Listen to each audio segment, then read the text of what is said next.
Welcome to Every Day It's Macaroni. I'm Joy Alfred Brand. And I'm Juliette Connell. And we're the hosts of Everyday Macaroni, the podcast. This podcast is a look at the lighter side of life, where we talk about our adventures as a modern blended family. So sit back, relax, And prepare to have your funny bone tickled. Well, hello, listener. As usual, we have an entertaining treat in this episode that I'm sure you will enjoy. We're going back to our roots to talk about the beginnings of the family, and Al and Lita reminisce about how they met and got married, including the backstory of how Al came to the United States. This is a real romance story for the ages, people, for sure, and in less than 30 minutes. It's also pretty funny, too. Now, I don't want to spoil anything, but there's a couple of surprising twists that you won't see coming. Yep, it's a real Hollywood-type epic love story, just like Gone with the Wind or War and Peace. Maybe more like War of the Roses. I can't decide. Anyway, let's join the conversation about how Al and Lita met and the birth of the Flying Ricardos. Mm-hmm. Yeah, I've been to Spain a couple of times with your parents and you. Uh-huh. So, yeah, interesting. Sounds like you're bragging. Well, I am very fortunate to have traveled the world a little bit, but with the Flying Ricardos. Very lucky in that regard. You know, there's a new movie out with about Lucille Ball and Ricky Ricardo, Desi Arnaz. Yeah, Which is funny because I do think about your parents as Lucy and Ricky quite a lot. Yeah, it is true, isn't it? We've talked about that before. I always thought that my dad resembled Ricky Ricardo. Always. Mm-hmm. He's like, in my opinion, and I love your dad. He's a great guy. In my opinion, he's like a cross between Ricky Ricardo and Grape Ape. Riding on top of the van holding a sandwich. You know that Ricky Ricardo and Grape Ape have that same similar physique, right? They're bigger on the top and they're thinner as they go down. Yeah, but your It's like dad's that not athletic cut. Your dad's bigger on the top and as he goes down. So he's like one solid piece. Yes, that's the older Ricky Ricardo. Well, okay. I'm just saying, he's never been a real slim, svelte kind of guy. He's always been stocky and husky, and that continues to this day. So. Yep. So let's talk about how they met. Yes. And they've been married for, 58 years, right? Is that right? I know you got to do the math every time. Yeah, I think it's 58. 58 years. And they were, how old when they got married? 12 and 5. I think they were 22, I believe. 22. Yeah, 22, 23, something like that. Hadn't been in the country 21. very long. No, not very long. No. Yeah, because my parents, my dad came over by himself. Yeah, and I have to say, before we dive into this topic too much, there is something to be said for your parents coming over here and making a life for themselves, being immigrants, not speaking the language. Your mother, her father, his brother was already here. Right. And so they were able to come and stay with him and kind of get a leg up, and they helped each other out. Right. And then your dad came over by himself and had no leg up here, as far as I know. Right. I believe he came over here, and I'm not quite sure how they all kind of met, but he ended up making friends with a couple guys. And if I'm not mistaken, I think they lived together. And then he was down the street from where my mom was. And I think a mutual friend kind of connected them. They were introduced through friends because they were all in the same sort of... They knew other people who were Spanish-speaking and native from Spain. And your dad, even though he came from Uruguay, he considers himself Gallego, which is from the northern part of Spain, right near Portugal, right? Right, which is the same place my mother is from, too. Let's see what Al and Lita have to say about how they met. How did you two meet? We meet in Paris. Yes. I came in 1961. He came 1962. Okay? how did we meet? Oh, yes, I know. We were at my uncle's home, and we lived in the third floor, okay? And so, naturally, how was it? That day you came with all the Uruguayan guys? I don't know. We met in the front yard. No, Yard. but how come you come to my uncle's home? Because of Manolo. Ah, Manolo. See, Manolo He presented already us to your to father, Roman, your my uncle. mother, my father. So naturally, all these guys came together. Now, Manolo already, somehow, he already knew that we were there and he knew my uncle. So, he took all these guys, hey, let's go to this, the I know, blah, blah, blah. So naturally, here they come, a whole bunch of them. I'm there, my mother, my aunt, my everybody. So, okay. So they all enjoy the time, and so that's it. Nobody thought about anything. So they came over and they met each other and they dated for a little while. How long did they date? They couldn't have been very long. Yeah, I know. Let's see what your mother has to say about it.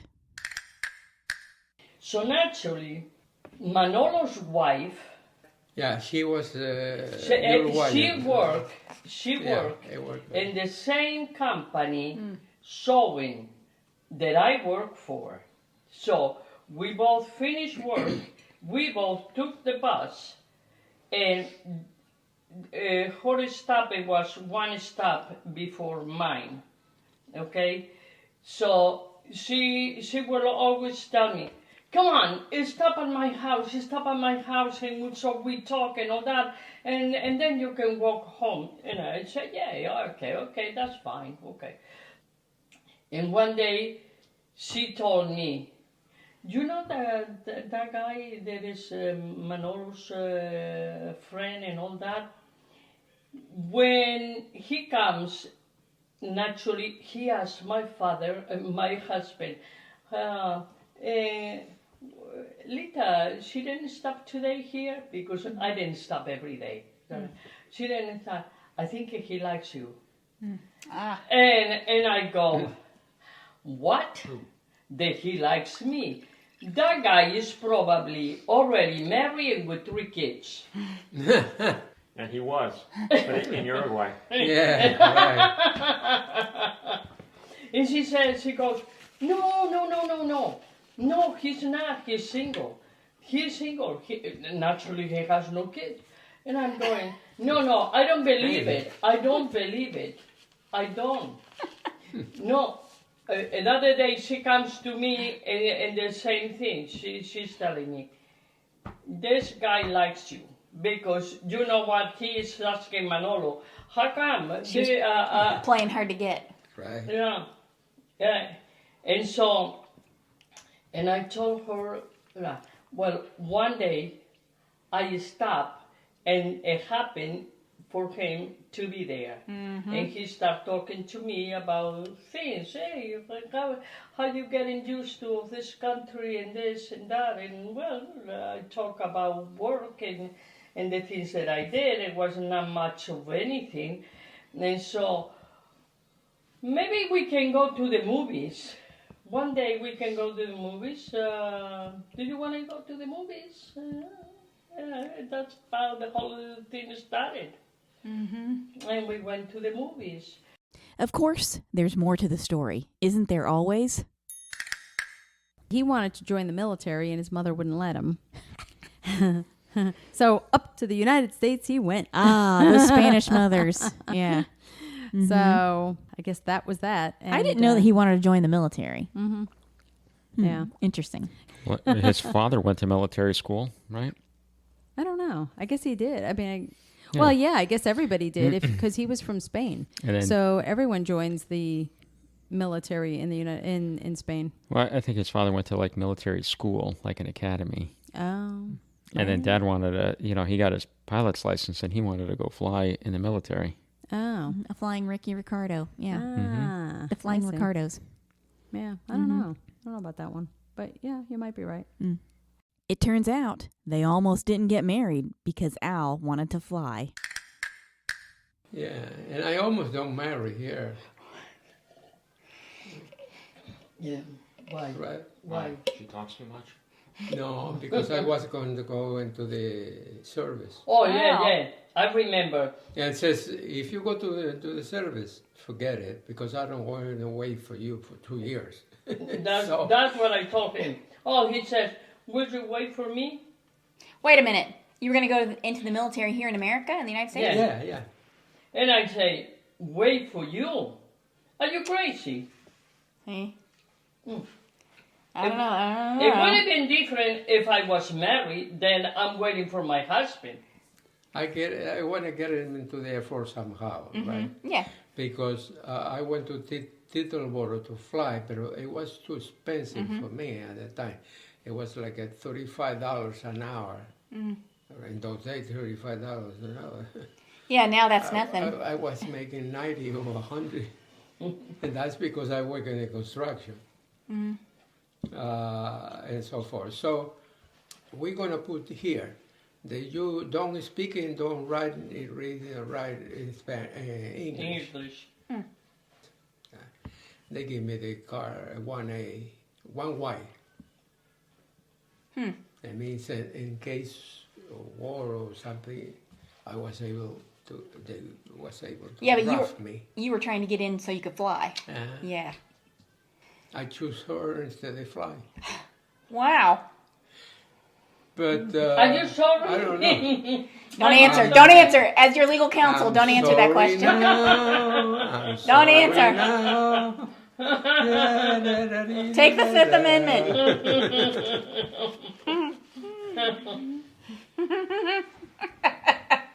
That's funny. Now, here's where the story gets really good. To understand why, you have to know a little about Al's family emigrating from Spain to Uruguay. He's the only one that was born in Uruguay. Both his parents are from Galicia in Spain.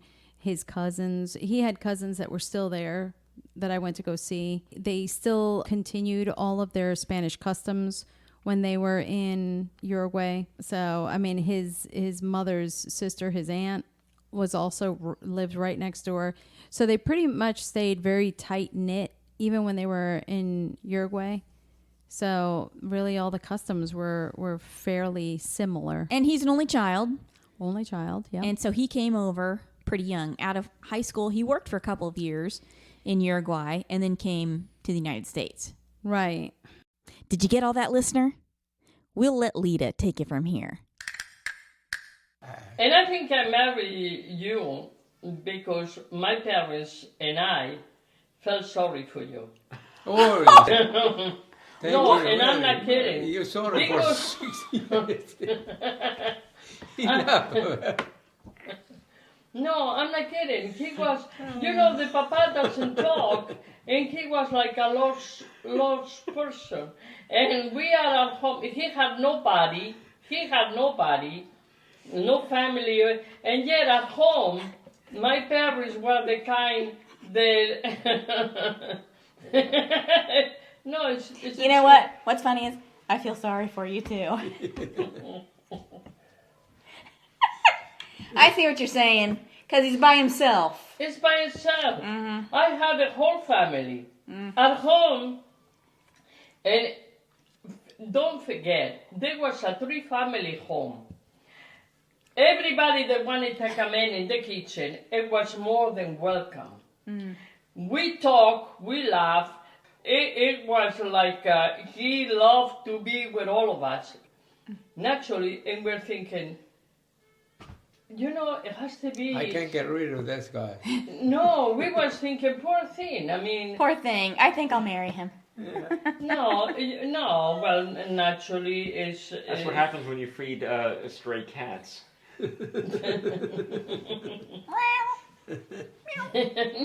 meow. That right there is You solid saw gold. Shrek, Yes. the cat? You know, it was a whole family. It was a whole family. Poor thing. He had no brothers, no sisters, no, your parents were there. Yeah. He played the sympathy card. I know. So, I am so sad. I am so sad.